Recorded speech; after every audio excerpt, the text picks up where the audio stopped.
Bapak Ibu Saudara Saudari lihat pada warta sepekan versi cetak. Informasi umum dan pelayanan ada sebagaimana yang telah dimuat pada warta jemaat versi cetak, dan yang menjadi perhatian serta informasi tambahan adalah sebagai berikut. 1. Disampaikan kepada jemaat bahwa terhitung tanggal 14 Februari 2021, ibadah di Jemaat Eden dibagi menjadi 2 sesi. Sesi pertama jam 8.00 sampai jam 9.00. Sesi kedua jam 10.00 sampai jam 11.00. 2. Disampaikan kepada jemaat bahwa Jemaat GPI Papua Gereja Mesias mengadakan basar untuk rapat kerja klasis Merauke tahun 2021 dengan menu ayam panggang dengan harga Rp350.000. 3. Disampaikan kepada jemaat bahwa ibadah keluarga dan wadah-wadah kategorial sudah akan dilaksanakan bertempat di gedung gereja. 4. Disampaikan kepada siswa-siswi katekisasi bahwa hari Minggu tanggal 22 Februari 2021 sudah dilaksanakan katekisasi, tepatnya jam 12.00 di gedung gereja. 5. Disampaikan kepada badan pengurus wadah-wadah bahwa akan dilaksanakan pemeriksaan keuangan wadah-wadah tertanggal pada hari Kamis 25 Februari 2021 jam 15.00 atau jam 3 sore bertempat di gedung gereja Eden.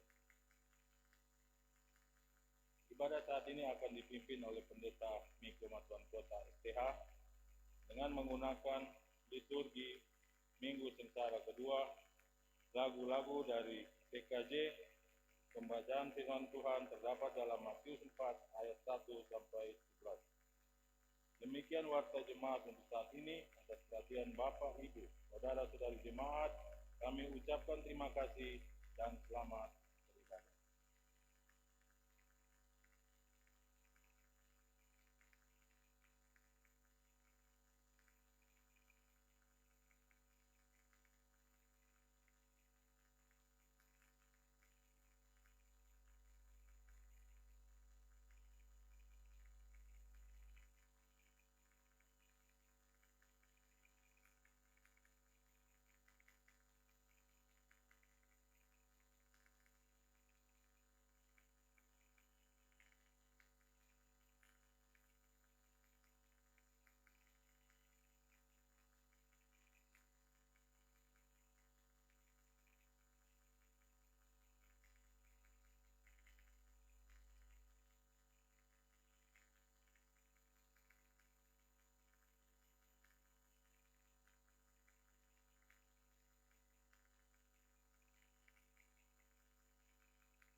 Ketika Yesus bergumul dengan rasa lapar dan pencobaan iblis, antara menerima atau menolak tawaran iblis untuk membelokkannya dari jalan ketaatan kepada Allah, dengan sangat tegas dia menolak.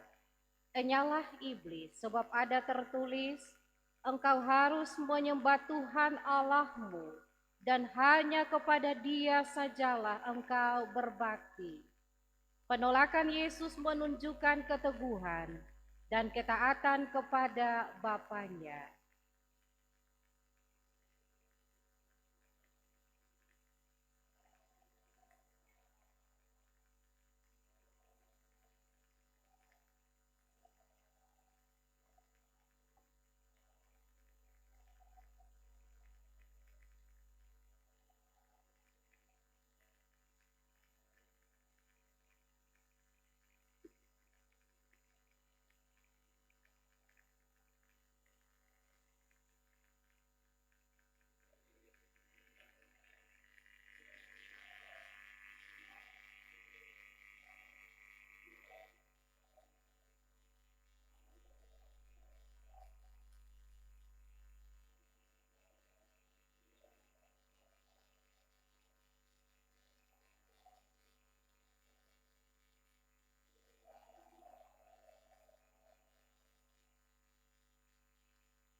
Dalam nama Allah, Bapa, Anak, dan Roh Kudus.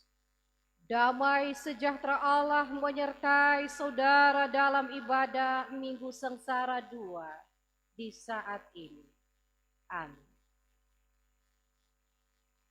Tetapi Yesus menjawab, ada tertulis, manusia hidup bukan dari roti saja, tetapi dari setiap firman yang keluar dari mulut Allah.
Pengakuan dosa.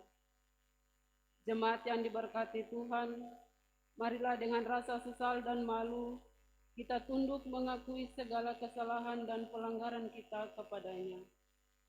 Tuhan, kami mengaku di hadapan-Mu bahwa pengorbanan-Mu di kayu salib sering kami abaikan dengan tingkah laku yang tidak berkenan di hadapan-Mu.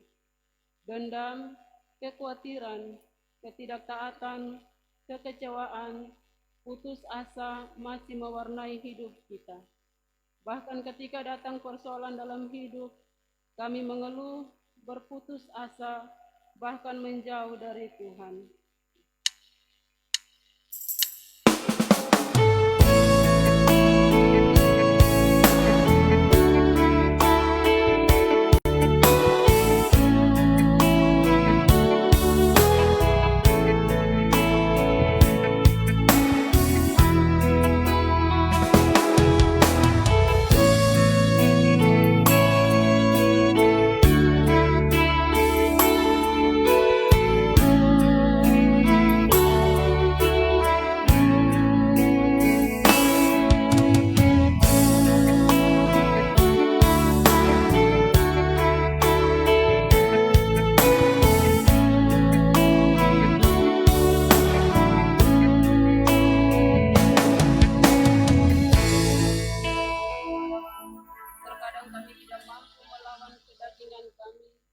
melupakan dan mengabaikan Tuhan dalam menjalani hidup ini.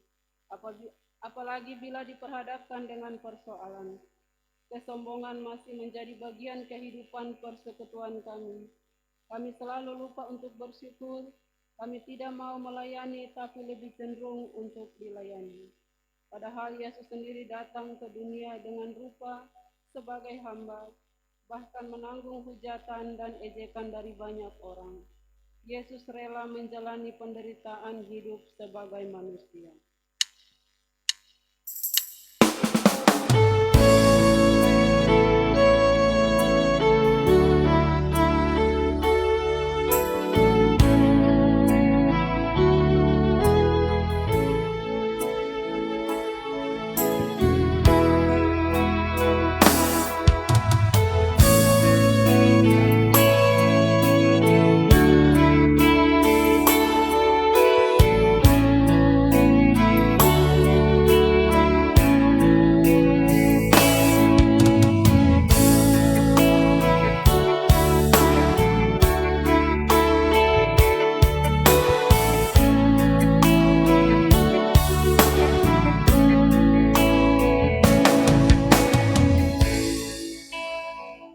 Yesus rela mati dan bangkit untuk menebus manusia dari dosa, karena Ia sangat mengasihi manusia. Ia yang tidak berdosa setiap hari harus berhubungan dengan manusia berdosa. Hidupnya yang kudus harus menderita di dalam dunia karena dosa kita. Sesungguhnya sengsaranya, penderitaannya semuanya karena salah kita. Karenanya kami mohonkan pengampunan-Mu dan anugerahkan Roh Kudus-Mu untuk selalu memimpin kami untuk tetap berjalan di jalan-Mu.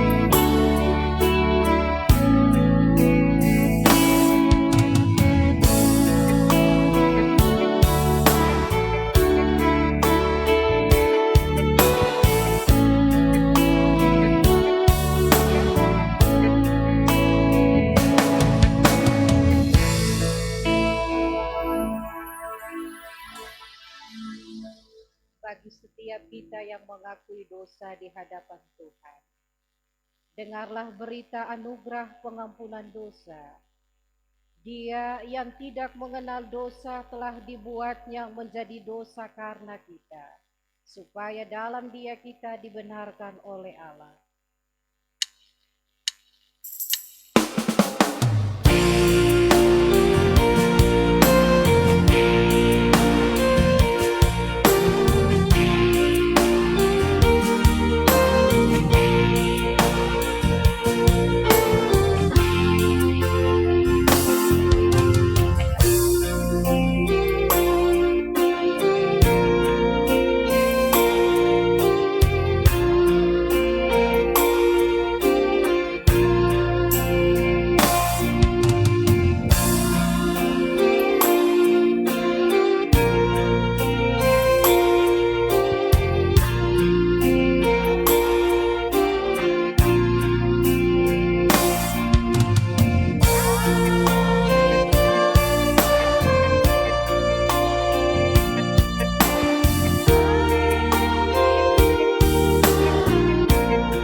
yang diberkati Tuhan, marilah kita satukan hati kita untuk menyambut amanat hidup baru.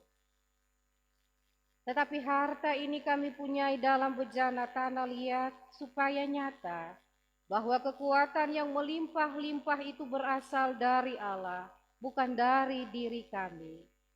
Dalam segala hal kami ditindas namun tidak terjepit. Kami habis akal namun tidak berputus asa. Kami dianiaya namun tidak ditinggalkan sendirian. Kami dihempaskan namun tidak binasa. Kami senantiasa membawa kematian Yesus di dalam tubuh kami, supaya kematian Yesus menjadi nyata di dalam tubuh kami.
Saudaraku yang diberkati Tuhan, di Minggu Prapaskah kedua ini, kita akan membaca Alkitab, tapi sebelumnya marilah kita berdoa. Mohon kekuatan Roh Kudus. Tuhan Yesus, firman kehidupan, dalam ibadah Minggu Sengsara kedua ini, kami akan mendengar serta merenungkan firman-Mu. Roh Kudus kiranya memampukan kami untuk memahami dan dapat melakukan firman itu dalam hidup kami sehari-hari. Bersabdalah Tuhan, kami siap mendengar. Amin. Pembacaan kita pada hari Minggu ini diambil dari kitab suci Perjanjian Baru, Matius 4 ayat 1 sampai 11. Yang demikian bunyinya. Pencobaan di padang gurun. Maka Yesus dibawa oleh Roh ke padang gurun untuk dicobai itu. Dan setelah berpuasa 40 hari dan 40 malam, akhirnya laparlah Yesus. Lalu datanglah pencoba itu dan berkata kepadanya, "Jika engkau anak Allah, perintahkanlah supaya batu-batu ini menjadi roti." Tetapi Yesus menjawab, "Ada tertulis, manusia hidup bukan dari roti saja, tetapi dari setiap firman yang keluar dari mulut Allah."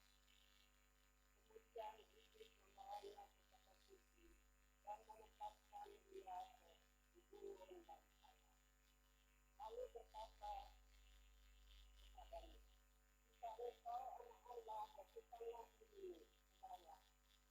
Sebab ada tertulis mengenai engkau, dia akan memerintahkan malaikat-malaikatnya, dan mereka akan menatang engkau di atas tangannya, supaya kakimu jangan terangkut pada batu." Yesus berkata kepadanya, "Ada pula tertulis, janganlah engkau mencobai Tuhan Allahmu." Dan Yesus membawanya pula ke atas gunung yang sangat tinggi dan memperlihatkan kepadanya semua kerajaan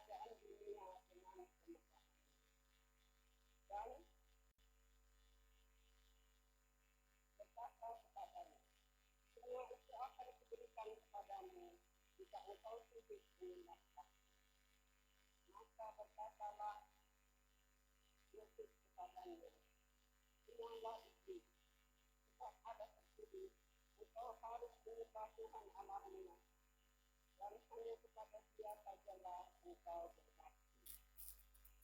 Lalu iblis meninggalkan dia, dan lihatlah malaikat-malaikat datang melayani Yesus. Demikianlah pembacaan Alkitab. Hendaklah firman Tuhan dengan segala kekayaan diam di dalam hatimu, dan ucaplah syukur kepada Allah. Hosiana.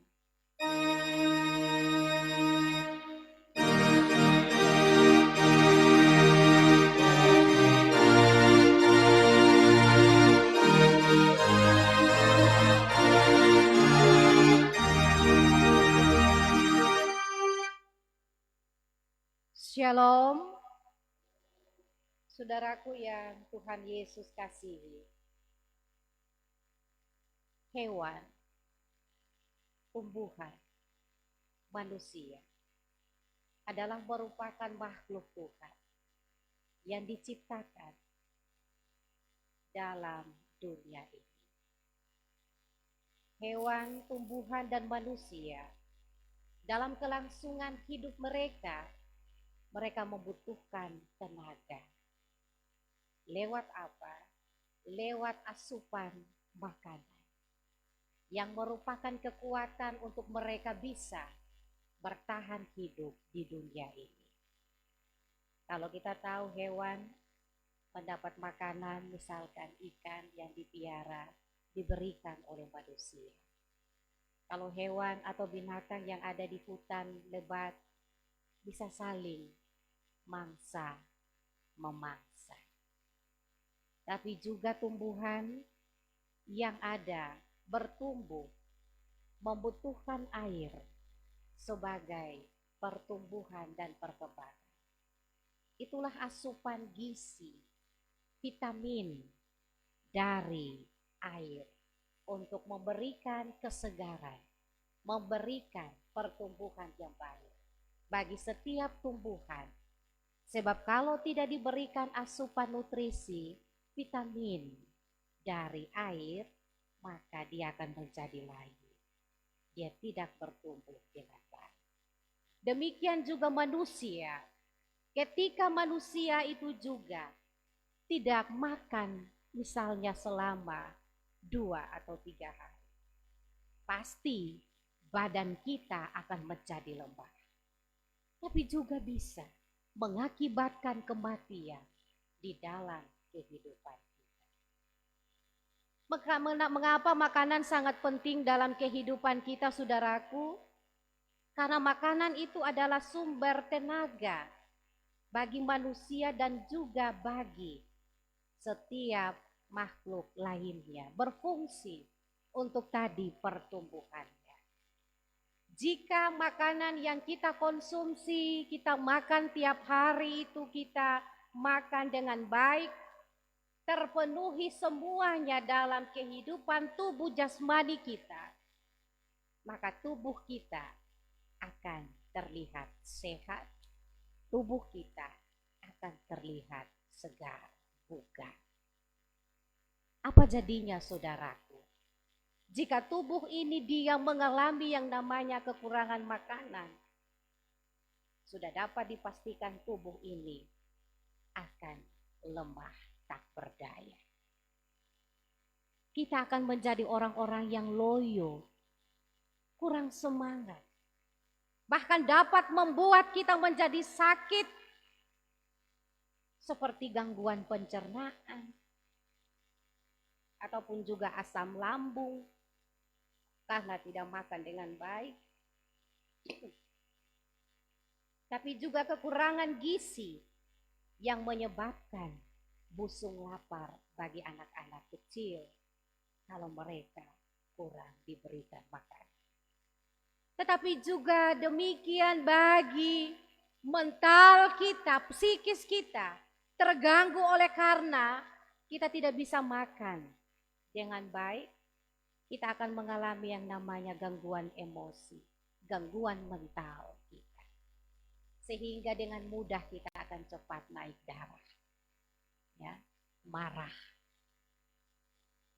Bahkan yang lebih ekstrim lagi, rasa lapar itu bisa mendorong manusia melakukan tindakan-tindakan yang tidak manusiawi, tindakan-tindakan yang negatif seperti mencuri, membunuh, dan lain-lain sebagainya.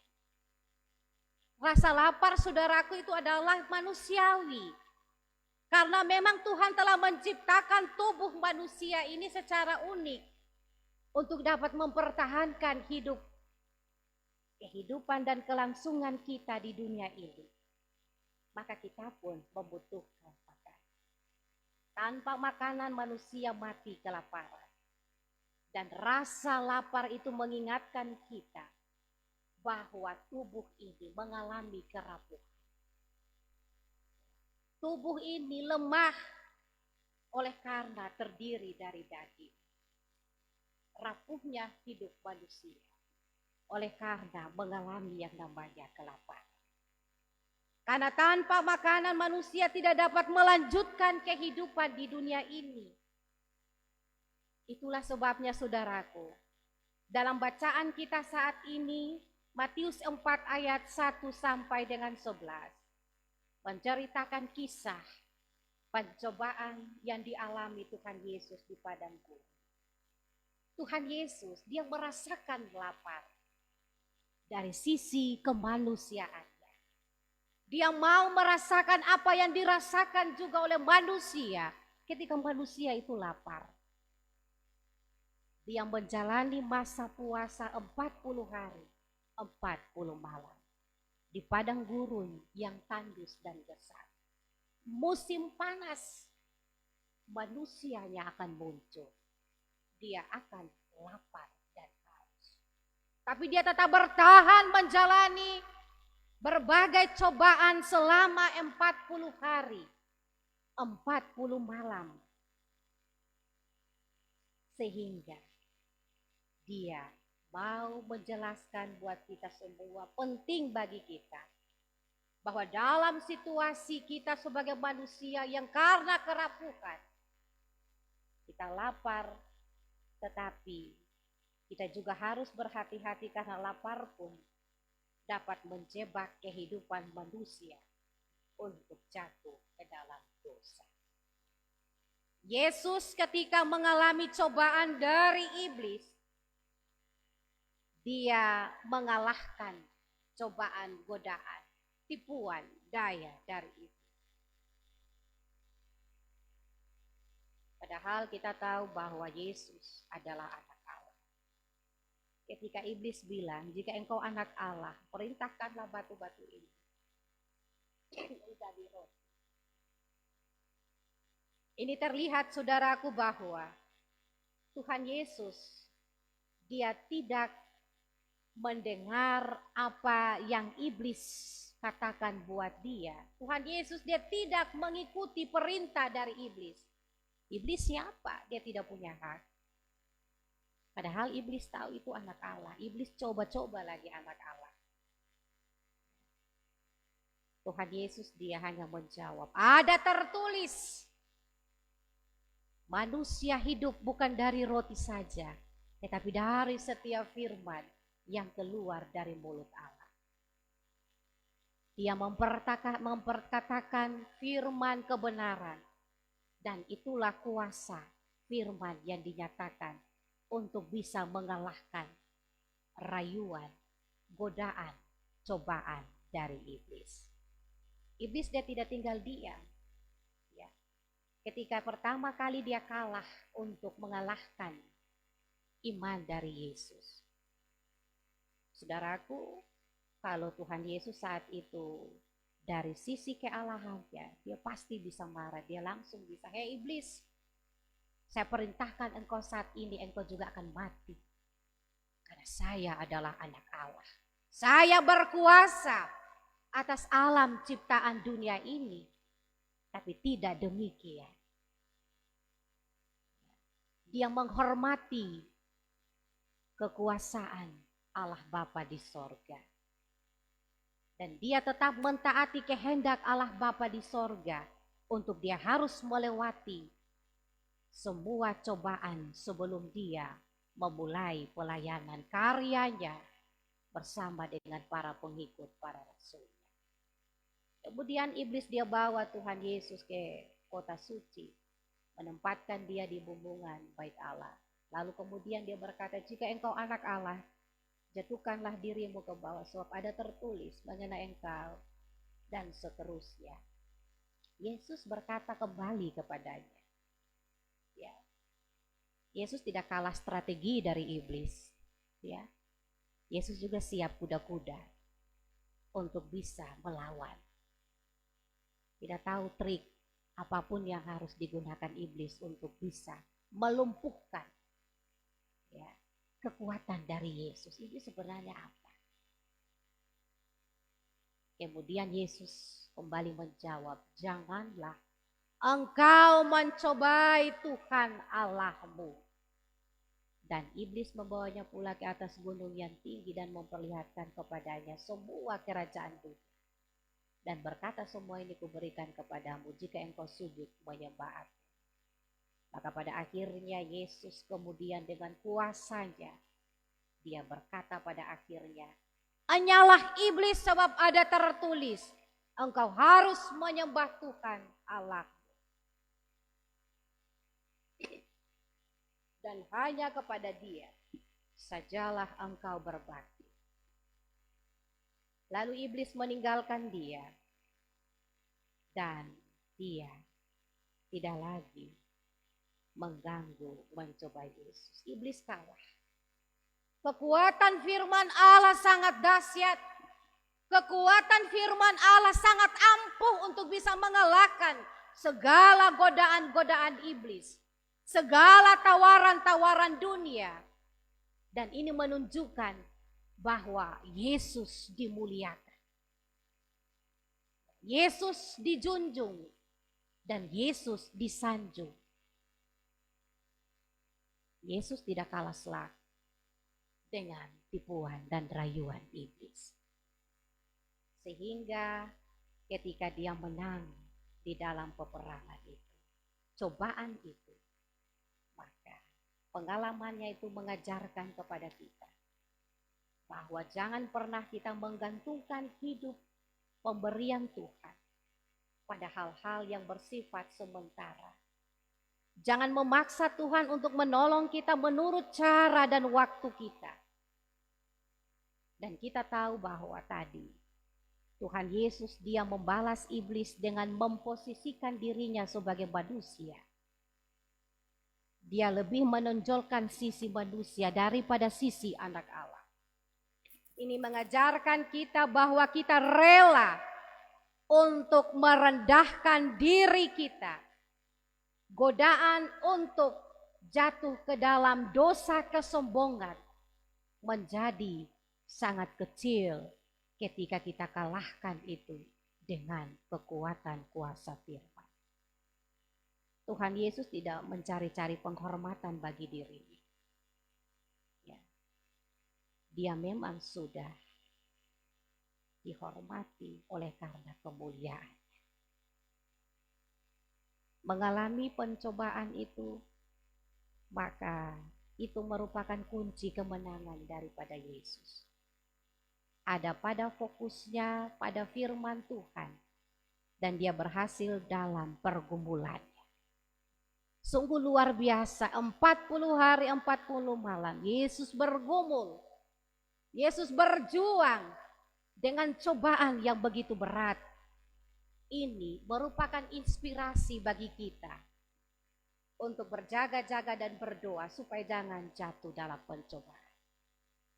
Kalau Yesus saja kuat dan mampu untuk bertahan uji dalam setiap pencobaan, lalu kita manusia, apakah kita bisa tahan terhadap cobaan-cobaan hidup ini? Mengalami pencobaan bukanlah dosa, saudaraku. Tetapi jatuh dalam pencobaan, itu barulah dosa. Mari kita mencintai firman Tuhan. Karena firman Tuhan adalah pedang roh yang ditakuti oleh iblis. Ya, kalau Bapak Ibu dan Saudara kita semua mengalami cobaan, mengalami tantangan hidup, pergumulan yang berat, perkatakan firman Tuhan dalam kehidupan kita. Cobaan ini dilakukan oleh iblis. Tapi cobaan apapun yang datang dari iblis tidak bisa melawan kekuatan dan kuasa Allah. Ujian itu datang dari Tuhan. Ingat Bapak Ibu, bisa membedakan cobaan dan ujian. Kalau cobaan itu dari iblis, tapi kalau ujian itu dari Tuhan. Ya.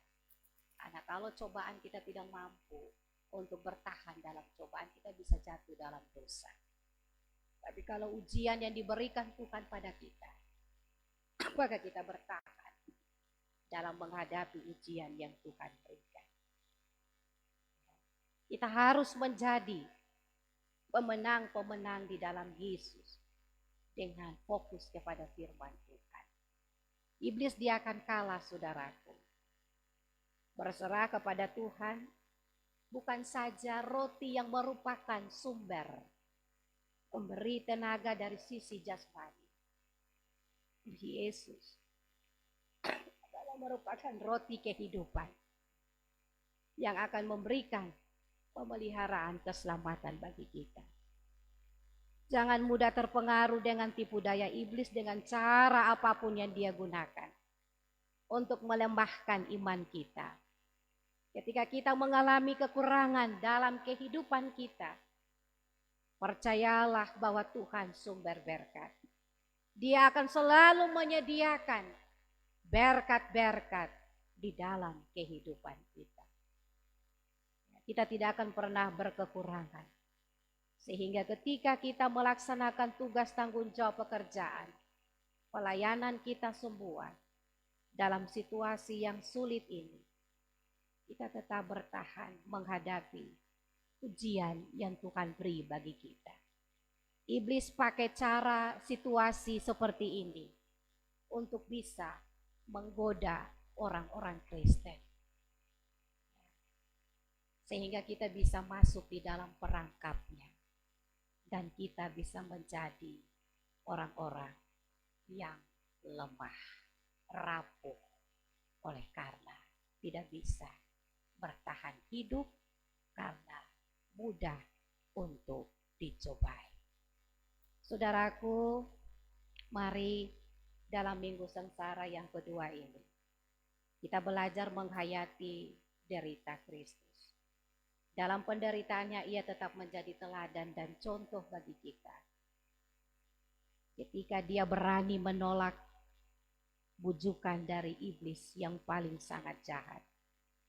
Dia merasakan rasa lapar yang dideritanya, apalagi dia berpuasa selama 40 hari. Kalau manusia kita berpuasa 40 hari, ada bisa bertahan, tapi juga tidak bertahan. Tawaran-tawaran tersedia di depan mata jasmani kita. Iblis bisa bilang, makan saja, minum saja. Tuhan Yesus tidak lihat. Ketika kita menjalani kemarin Rabu Abu puasa, apakah Bapak Ibu ada yang tergoda untuk minum air putih atau makan roti? Saya percaya dan saya tahu bahwa tidak ada yang tergoda, ya. Amin. Sehingga kita bisa melewati hanya 1 hari puasa. Kalau 40 hari Yesus melewati itu sungguh berat pergumulannya. Apalagi manusia, lebih tambah berat pergumulan. 40 hari cobaan iblis itu dia datang. Ya. Lalu sudah tidak tahan lagi, tidak mengendalikan diri lagi. Pengendalian diri tidak ada, tidak kuat. Lalu akhirnya batal puasa. Dia sudah buka puasa sebelum waktunya. Karena tidak tahan diri. Karena iblis sudah coba dia. Makan saja, minum saja. Nanti balik buka, lalu besok lagi puasa. Ganti lagi. Tidak, saudaraku. Kita harus menolak tawaran kenikmatan dunia yang bisa menyilaukan mata kita, mata jasmani kita. Karena kita percaya bahwa Yesus dengan bijaksana dia menolak bukan urusan perut yang dia dahulukan. Ya. Tapi dia utamakan itu bagaimana?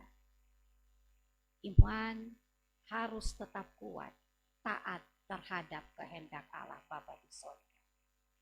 Dan kunci keberhasilan Yesus adalah karena dia sanggup menahan seluruh keinginan diri.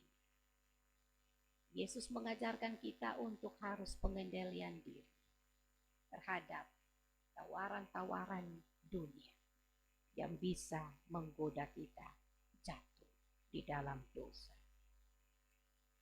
Kita tahu saat COVID-19 ini banyak orang kehilangan penghasilan. Banyak orang kehilangan tempat kerja sehingga tidak bisa lagi membayar gaji-gaji para karyawan. Dan ini menimbulkan persoalan baru ketika kejahatan-kejahatan ini lebih meningkat. Pencurian karena lapar, kasus-kasus pembunuhan dan lain-lain sebagainya. Karena dalam kondisi seperti ini, manusia tidak lari kepada Tuhan, tapi tergoda dengan bujukan iblis. Kita sebagai orang-orang Kristen, kita berperan aktif untuk bisa menolong ketika ada saudara-saudara kita, keluarga kita, teman, sahabat, siapapun dia, umat dan pelayan dalam persekutuan gereja. Ketika mengalami kekurangan, mari kita saling menopang satu dengan yang lain. Kita memberi sebagai orang-orang yang sudah diberkati Tuhan dan menjadi penyalur berkat bagi setiap orang yang membutuhkan. Dalam situasi susah dan senang, dalam segala cobaan hidup ini, mari kita sama-sama belajar peduli sama seperti Yesus. Yesus dia tahu apa yang dirasakan manusia, termasuk rasa lapar. Rasa lapar memang tidak enak, saudaraku. Rasa lapar memang tidak nyaman dan tidak menyenangkan. Kadang membuat orang emosi, bahkan gelap mata. Ya, dalam kehidupan keluarga rumah tangga, banyak kasus yang terjadi. Suami pukul istri karena istri tidak sediakan makanan. Suami sudah capek lelah dari pagi sampai sore, istri-istri cuma main Facebook saja dengan online dan sebagainya. Akhirnya terjadi perkelahian. Ataupun karena juga istri-istri sudah menyiapkan, mama-mama sudah menyiapkan berkat Tuhan. Tetapi juga karena suami-suami juga tidak pulang, atau mungkin karena pekerjaan lebih menumpuk dan sebagainya. Mama sudah masak enak tuh, masa bapak-bapak tidak pulang lagi makan, saya pun masakan.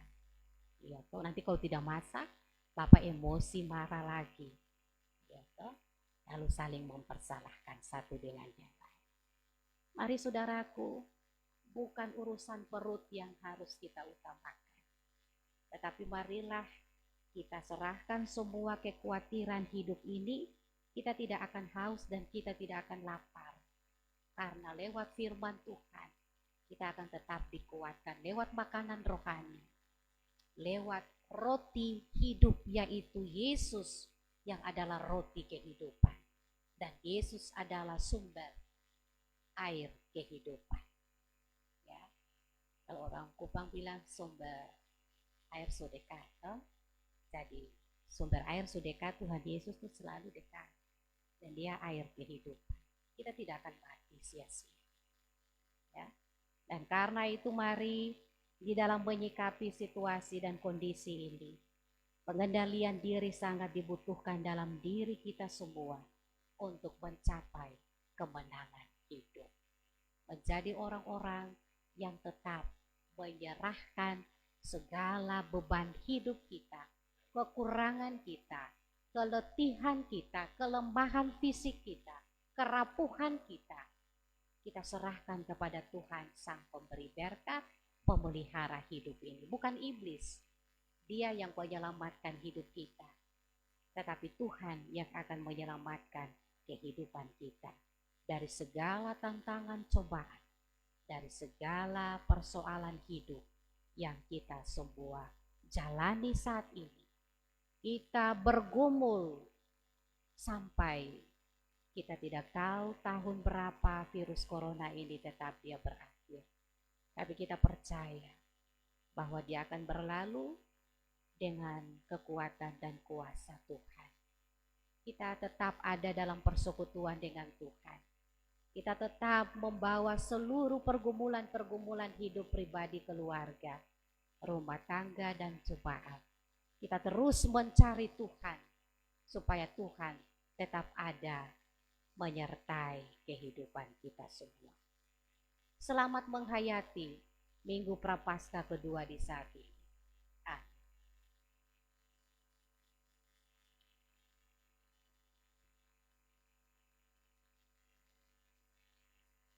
Di dalam kesatuan gereja Kristus di segala waktu dan tempat, bersama-sama kita ikrarkan pengakuan percaya kita menurut rumusan pengakuan iman rasuli. Kita berkata, aku percaya kepada Allah, Bapa yang Maha Kuasa, Khalik langit dan bumi, dan kepada Yesus Kristus, anaknya yang tunggal Tuhan kita, yang dikandung dari Roh Kudus, lahir dari anak darah Maria, yang menderita di bawah pemerintahan Pontius Pilatus, disalibkan, mati dan dikuburkan, turun ke dalam kerajaan maut, pada hari yang ketiga bangkit pula dari antara orang mati, naik ke sorga, duduk di sebelah kanan Allah, Bapa yang Maha Kuasa, dan akan datang dari sana untuk menghakimi orang yang hidup dan yang mati.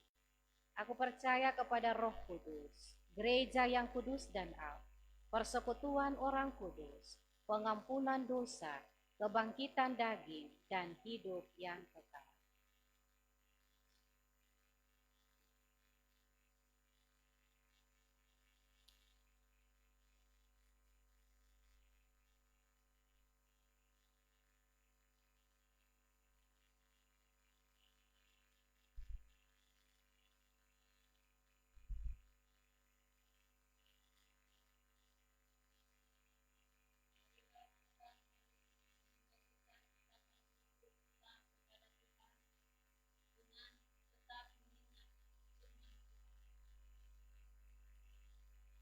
Berumur lapar, bila dia makan, dan dia haus bila minum.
Ya Tuhan, sumber berkat, kami bersyukur kepadamu karena kami dapat memberikan sebagian dari berkat untuk melanjutkan pekerjaan dan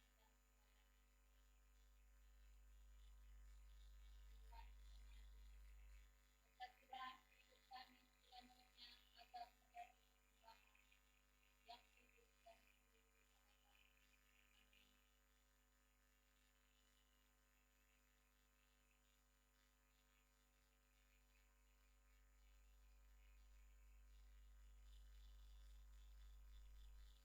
Kita berdoa syafaat. Ya Aba, Bapa di sorga, Kami menyebut, menyapa, dan menyembah Bapa di dalam nama Yesus, Sang Pemberi berkat kehidupan, roti kehidupan, sumber kehidupan kami, yang tetap memberikan keselamatan bagi kami sampai di hari kudus hari Minggu, Minggu Prapaskah kedua di saat ini. Dengan segala keberdosaan kami, karena kerapuhan kami sebagai manusia, kelemahan kami, kedagingan kami melakukan yang tidak sesuai dengan kehendak-Mu. Ampuni, sucikan, dan bersihkan seluruh kehidupan kami, supaya kami tetap layak disebut anak-anak Tuhan. Terima kasih atas berkat jasmani rohani yang kami terima di sepanjang hidup ini. Hamba berdoa menyerahkan pemerintah, bangsa, dan negara, dan gereja Tuhan di dalam menyikapi situasi COVID-19, TNI Polri, para medis Satgas COVID-19, lebih khusus dalam wilayah Kabupaten Merauke, diberkati dalam penanganan untuk mengurangi penyebaran virus corona. Tuhan berkati para pemimpin gereja, hamba-hamba Tuhan yang melayani, baik di pusat maupun di tanah Papua, di Fakpak, BPS, bersama dengan Badan Pekerja Klasis di GPI Papua Merauke, bahkan para pelayan Tuhan yang melayani di kota, di pinggiran, di kampung. Dalam kehidupan jemaat kami, Tuhan berkati pendeta, penatua, diaken, pengurus-pengurus wadah kategorial, bunda-bunda pengasuh, bahkan TU, bendahara jemaat, tua gama, cleaning service, sebagai abdi-abdi Allah yang Tuhan pakai untuk melayani Tuhan dalam pekerjaan yang mulia ini. Berkati kami pribadi, keluarga, rumah tangga yang menopang tugas panggilan pelayanan ini, dengan memohon hikmat dari Tuhan untuk kami menata layani kehidupan jemaat Eden. Dengan situasi pergumulan yang berat ini Tuhan, di tengah-tengah pandemi COVID-19, tapi kami bersyukur selama 1 bulan lebih kami dipisahkan oleh karena penyebaran virus corona ini yang sudah memakan jumlah korban yang meninggal, sehingga membuat kami juga berwaspada dan berhati-hati. Tetapi puji Tuhan, kami sudah dikumpulkan kembali, tetapi dengan mematuhi protokol kesehatan secara ketat. Kami tidak takut, tetapi kami percaya bahwa keselamatan, hidup dan mati kami ada di tangan Tuhan. Tapi kami juga berhikmat, beriman bahwa ada waktunya untuk kami hidup di dunia ini, dan pada waktunya kami juga akan menyelesaikan semua pekerjaan pelayanan kami di dunia ini. Karena itu kami cuma berserah kepada Tuhan sumber pertolongan kami, memberkati setiap jemaat kami dari sektor Tigris dan Efrat, mulai dari dalam perut mama sampai yang sudah lanjut usia. Tuhan beri keselamatan bagi janin, bagi anak balita, bagi anak-anak sekolah, anak-anak kuliah, pemuda-pemudi, bahkan kami orang tua diberi kesehatan umur panjang untuk bisa tetap melaksanakan tugas tanggung jawab kami dalam setiap medan pengabdian kami di ladang usaha kami masing-masing, baik lewat instansi pemerintah, swasta, bahkan usaha-usaha kecil-kecilan, bahkan sebagai pekerja bangunan, sebagai supir, tukang ojek, sebagai ibu rumah tangga, sebagai kepala keluarga, anak-anak. Tuhan memberkati kami semua, keluarga-keluarga kami. Keselamatan, umur panjang Tuhan beri bagi kehidupan kami sebagai orang tua, tapi juga di dalam melayani anak-anak kami semua. Berdoa bagi orang tua yang sudah lanjut usia. Mereka tidak bisa hadir karena keletihan, kelemahan fisik, tetapi juga karena dibatasi dengan protokol kesehatan. Tuhan beri kekuatan kesehatan, umur panjang bagi mereka. Di minggu besok kami sudah ibadah wadah-wadah dan keluarga di gedung gereja. Tuhan berkati kami semua untuk kami datang di dalam hadirat Tuhan. Situasi corona ini harus membuat kami untuk lebih dekat kepada Tuhan, supaya kami lebih tambah kuat dan kokoh, tambah teguh di dalam iman kepada Yesus, supaya kami tidak mudah digoda oleh iblis. Ketika firman-Mu tadi sudah hamba-Mu taburkan, dan lewat perkataan kuasa firman-Mu, Yesus telah mengalahkan iblis dengan segala tawaran-tawaran yang menggiurkan, dengan segala trik-trik yang jahat, dengan segala cara metode yang digunakan untuk melemahkan iman dan percaya Yesus. Tapi dalam kerendahan diri, Yesus mau menjadi manusia, juga merasakan lapar yang dialami manusia. Tapi lewat perjuangan pergumulan yang berat, di tengah-tengah situasi padang gurun yang tandus dan yang gersang, lewat panas terik matahari, tapi Yesus kau rela menderita untuk menanggung semua demi kami. Terima kasih Tuhan, lewat penderitaan yang telah kau alami, sebagai orang-orang Kristen kami tetap menghayati minggu-minggu Prapaskah ini. Biarlah kami tetap kuat di dalam kuasa firman Tuhan. Setiap cobaan godaan yang datang dari iblis sekalipun tidak akan melemahkan, menghancurkan iman dan percaya kami. Ketika kami lapar, ketika kami haus, ketika kami mengalami kekurangan-kekurangan yang lainnya, karena Yesus sang pemberi berkat dalam kehidupan kami. Bapa, hamba berdoa menyerahkan kehidupan Bapak-bapak terkasih yang di hari kemarin merayakan hari ulang tahun Persekutuan Pria CGP Papua yang ke-35 tahun tanggal 20. Di saat ini dalam luapan ungkapan sukacita bersama dalam persekutuan jemaat dan pelayan yang diberkati. Dalam ungkapan syukur ini kami bermohon, Tuhan tetap memberikan semangat, memberikan kekuatan bagi para bapak-bapak, suami-suami, pria-pria gereja, tetap dewasa dalam iman, tetap membangun persekutuan yang terus berbaktikan Tuhan. Mereka adalah imam dalam membangun rohani keluarga masing-masing. Tuhan kuatkan iman dan percaya mereka. Hamba doakan kehidupan jemaat secara keseluruhan dengan pergumulan, sakit, penyakit, pelayan Tuhan. Juga Tuhan sembuhkan oleh kuasa bilur-Mu. Yang ada punya masalah pribadi, keluarga, jemaat, masyarakat, Tuhan beri jalan keluar. Lepaskan itu Tuhan. Jangan biarkan iblis ini ada di tengah-tengah kehidupan kami, untuk bisa menggoda kami, untuk kami tidak bisa terlepas dari ikatan belenggu dari jerat iblis. Supaya kami mau hidup berkemenangan seperti Yesus tadi, memperoleh kemenangan pada akhirnya. Karena ketaatan kepada Bapa di sorga. Hamba doa, menyerahkan kehidupan jemaat terkasih yang membawa pengucapan-pengucapan syukur, sampul perpuluhan, sampul pembangunan yang diberikan Tuhan berkati. Setiap berkat-berkat dalam lumbung kehidupan pribadi keluarga tetap terisi penuh dalam kehidupan keluarga. Bahkan lewat syukur-syukur hari ulang tahun yang diberikan Tuhan memberkati. Bahkan pengucapan syukur atas kesembuhan bagi anak Angel Hizkia, Tuhan Engkau memberkati keluarga dalam seluruh tugas tanggung jawab pelayanan, pekerjaan. Anak terkasih dalam proses pemulihan, Tuhan kuatkan atas kuasa Tuhan, atas kekuatan doa orang-orang benar, orang-orang banyak besar kuasanya. Kami aminkan itu Yesus, bahwa setiap orang yang melayani di ladang Tuhan akan terus diuji untuk menghadapi ujian-ujian iman. Dan kami percaya bahwa ujian itu tidak melebihi kekuatan kemampuan kami. Tapi kami tetap bertahan uji, kami tetap bertahan dalam kekuatan Tuhan.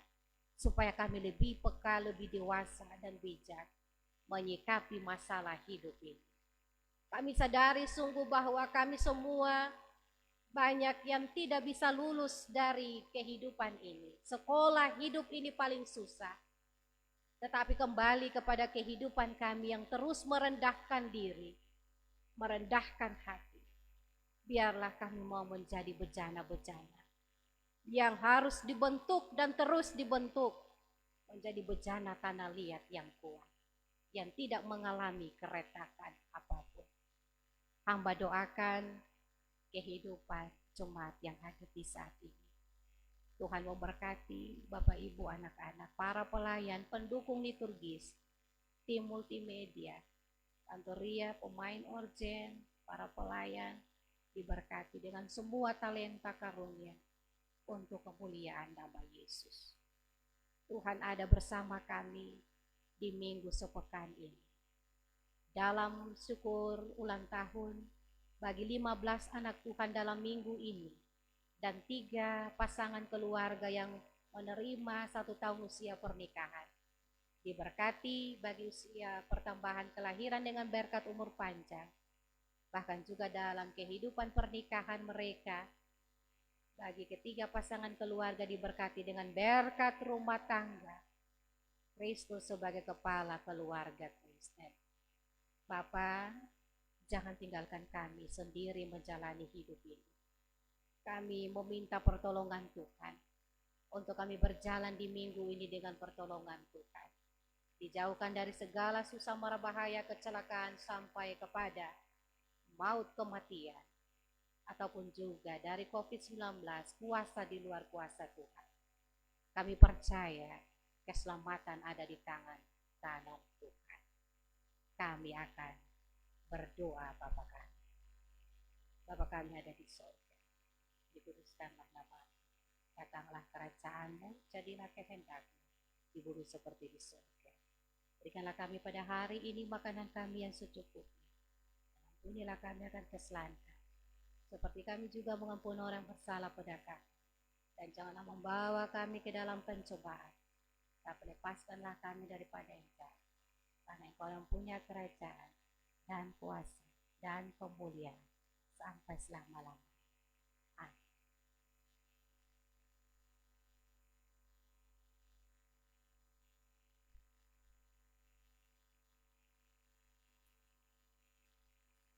Jemaat yang diberkati Tuhan, ibadah Minggu Sengsara kedua ini akan segera usai.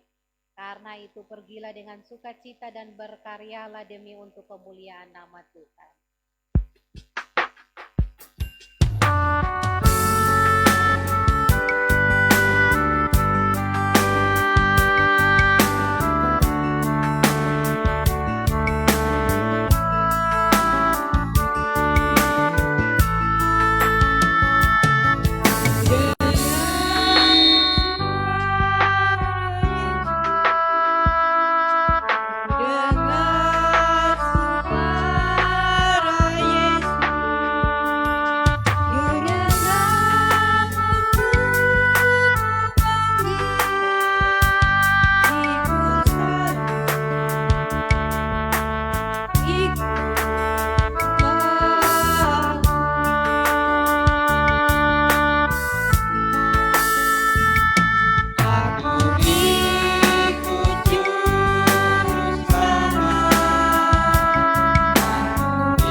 Diberkatilah orang yang mengandalkan Tuhan, yang menaruh harapannya pada Tuhan.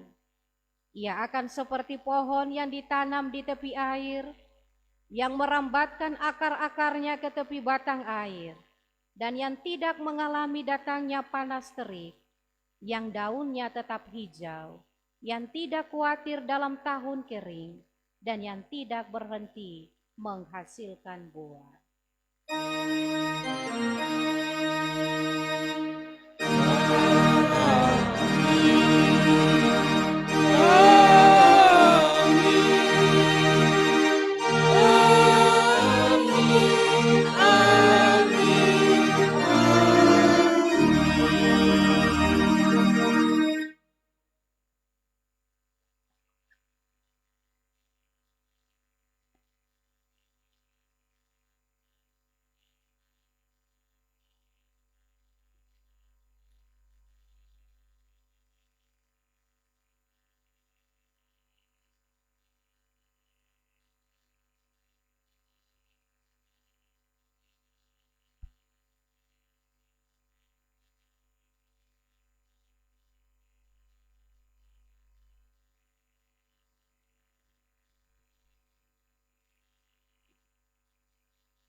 yang diberkati oleh Tuhan, ibadah Minggu Sengsara yang kedua di saat hari ini telah kita ikuti dan kita laksanakan bersama-sama.